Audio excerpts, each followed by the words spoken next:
All right, Burgundy and Gold Nation, before we get into this episode, I have to ask, man, please subscribe to this channel. This channel needs your support. We're going to build this channel from the ground up. I'm bringing you weekly Commander content. All you have to do is subscribe.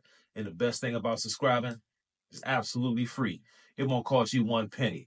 All right, Nation, let's get into it. Burgundy and Gold Nation, this is Commander Salt. It's your boy T to the May back in the building. On this episode, the way too early draft prospects for the Washington Commanders 2026. Yeah, I know. The draft just ended. We just went through this. But real GM, which one we have now, or we have a real GM, is already looking into 2026. He already knows the holes on his team. He's already identified. And he's already looking on ways to fill these holes for 2026. Probably 2027 as well. If I was a GM, that's what I would be doing. So let's take a look at some of these guys that could probably help the Washington Commanders. But first, let's identify the holes we have. To me, the biggest hole is edge rusher.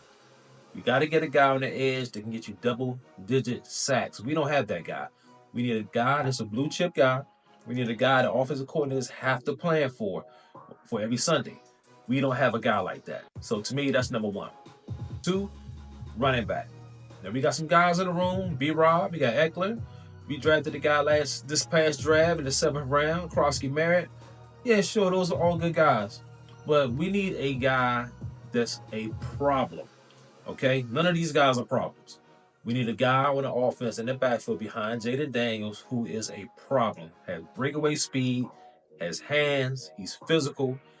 Get the ball in his hands, one cut, gone. Can't catch him. That's what we need in the backfield. The third hole to me is inside linebacker.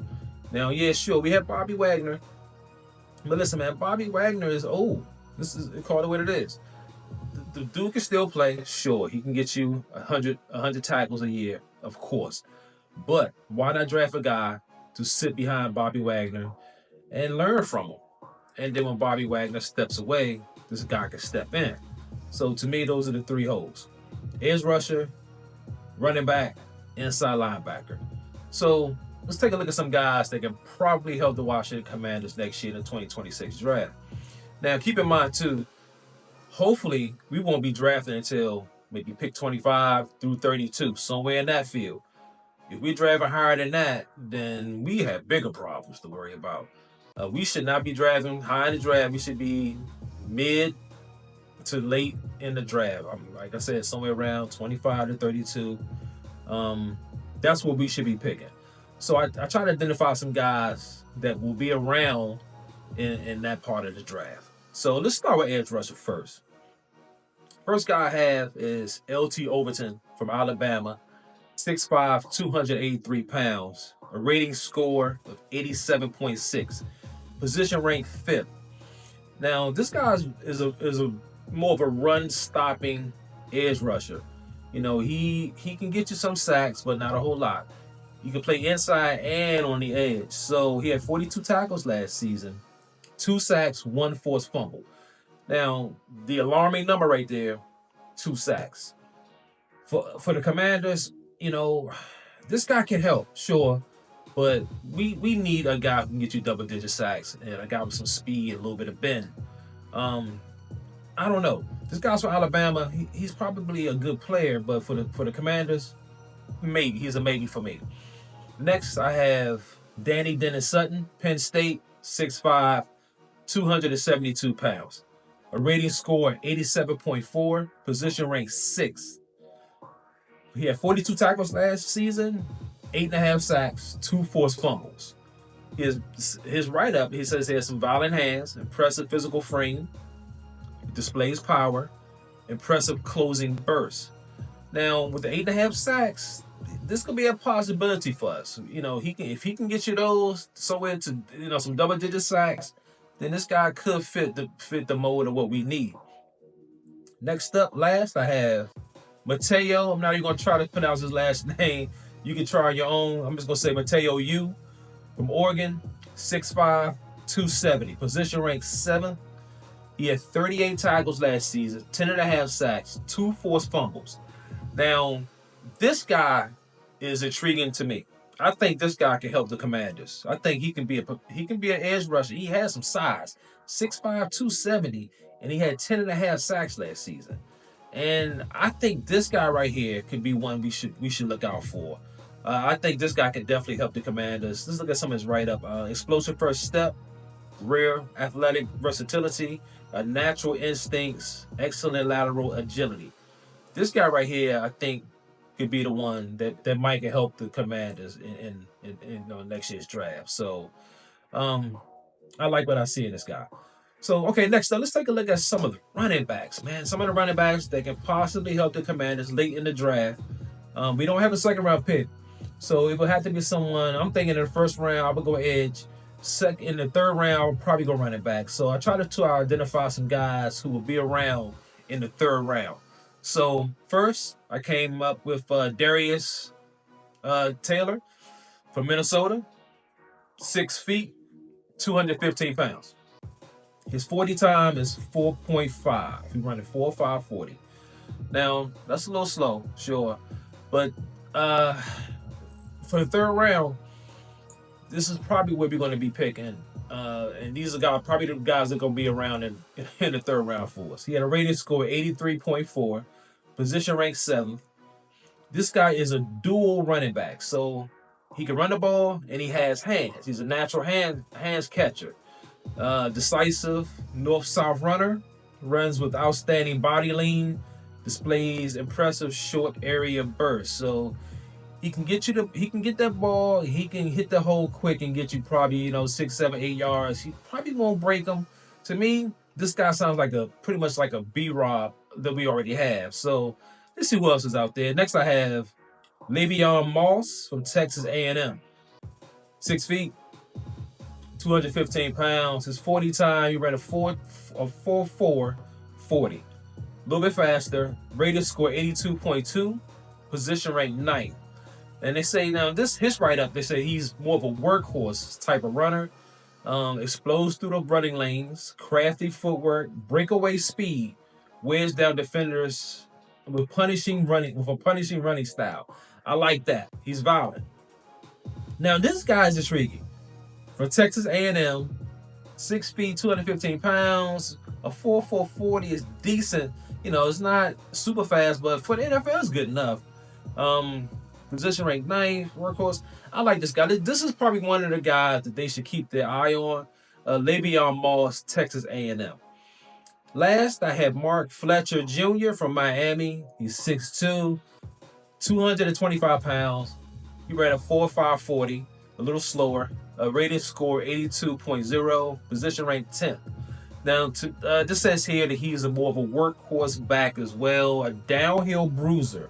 So he's more of a bigger guy, get the ball, punish you, can get you 10 yards, 12, somewhere around there. Probably don't have that breakaway speed. Runs with outstanding balance. And he's an emerging pass protector, so he can block, which is good. I think, to me, the more intriguing guy would be Le'Veon Moss from Texas A&M. I like his write-up, and I did watch some film on him, and the guy has some speed too, and he has some hands. So he would be somebody I think the Commanders should check out. Now, lastly, let's look at the last hole we have on the squad, which is the inside linebacker. First, I have Anthony Hill Jr. from Texas, 6'3", 235 pounds. 40 time, he ran a 4.5 40. That's excellent for a linebacker. Rating score 88.3, position ranked number 1. Now, yeah, I looked at these guys for linebackers more in the higher end of the scale, because most linebackers, they don't go early in the draft. Most linebackers can go in the second, third round. If you're somebody really dominant, he may go in the first. But a guy like this, Anthony Hill Jr. from Texas, might be around for the Commanders. So I think this is a guy that they should probably look at. He had 113 tackles, 8 sacks, 4 forced fumbles, which is incredible. Exceptional lateral quickness, advanced instincts, brings the thunder as a tackler, a natural pass rusher, man. I like this guy right here, Anthony Hill Jr. from Texas. I think this guy right here can be a problem for the defense, and you can put him out. You put him out there next to Luvu. Wow, man, that would be a problem. I like this guy. Next, I have Deontay Lawson from Alabama, 6'2", 239 pounds. He ran a 4.640, a little slower. A rating score 87.8. Position ranked second. He has 76 tackles, 2 sacks, 1 forced fumble. Packed serious punch as a tackler, displayed hands usage against linemen, zone coverage instinct. He runs downhill. So he's more of an inside guy that goes straight to the ball.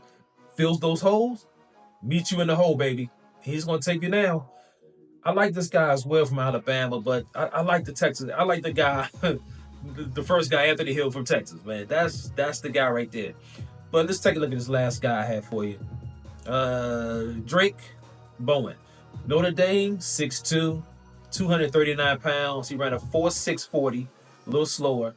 His rating was 85.5. Position rank is 6. He had 78 tackles, 1 sack, 3 forced fumbles.